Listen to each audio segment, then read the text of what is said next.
ನಮ್ ಕಡೆಯಿಂದ ಶಕ್ಕರ್ ಮಕರ ಅಂತಿ.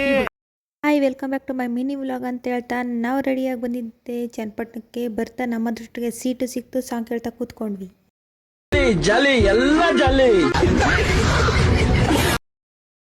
ಅದೇ ಜಾಲಿ ರೈಡಿಂದ ನಾವು ಬಂದಿದ್ದೆ ವಿಶಾಲ್ ಮಾರ್ಟ್ಗೆ. ನಾಳೆ ಸಂಕ್ರಾಂತಿ ಹಬ್ಬ ಇರೋದ್ರಿಂದ ಸ್ವಲ್ಪ ಪರ್ಚೇಸಿಂಗ್ ಇತ್ತು, ಹಾಗಾಗಿ ವಿಶಾಲ್ ಮಾರ್ಟಿಂದ ಸ್ಟಾರ್ಟ್ ಮಾಡೋಣ ಅಂತ ಬಂದರೆ ನನಗೆ ಒಂದು ಕ್ಯೂಟಾಗಿ ಕಾಣಿಸಿದ್ದ. ಫ್ಲ್ಯಾಶ್ ಆಯಿತು, ನಾಳೆ ಸಂಕ್ರಾಂತಿ ಹಬ್ಬ ಇರೋದ್ರಿಂದ ಇವತ್ತೇ ಎಳ್ಳು ಬೆಲ್ಲ ಬೀರಿದ್ದಾರೆ ಅಂತ. ತುಂಬ ಚೆನ್ನಾಗಿ ರೆಡಿ ಮಾಡಿದ್ದಾರೆ, ನೀವೇ ನೋಡ್ತಾ ಇರ್ಬೋದು. ಕ್ಯೂಟಾಗಿದೆ. ನಮ್ಮದು ಪರ್ಚೇಸಿಂಗ್ ಎಲ್ಲ ಮುಗಿಸ್ಕೊಂಡು ಬಿಲ್ಲಿಂಗ್ ಕೌಂಟರ್ ಹತ್ರ ಬಂದಾದಮೇಲೆ ಈ ಮೂರ್ತಿ ಕಾಣಿಸಿದ್ರು. ಬ್ಯಾಗ್ ಇಷ್ಟ ಆಯಿತು ಅಂತ ತಗೊಂಡೆ. ಹಾಗೆ ಪರ್ಚೇಸಿಂಗ್ ಮಾಡಿದ್ಮೇಲೆ ನನಗನ್ಸಿದ್ದು ಇಷ್ಟೇ.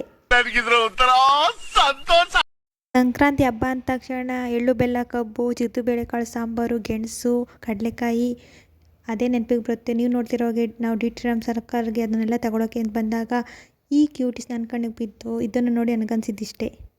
ಪ್ರಾಣಿಗಳೇ ಗುಣದಲ್ಲಿ ಮೇಲು, ಮಾನವನದಕ್ಕಿಂತ ಕೀಳು. ಕ್ಯೂಟೀಸ್ ಹ್ಯಾಪಿ ಸಂಕ್ರಾಂತಿ ಅಂತ ಹೇಳಿ ನಾವು ನಮ್ಮನೆಗೆ ಬಂದ್ವಿ. ಮತ್ತೆ ಸಿಗುವ.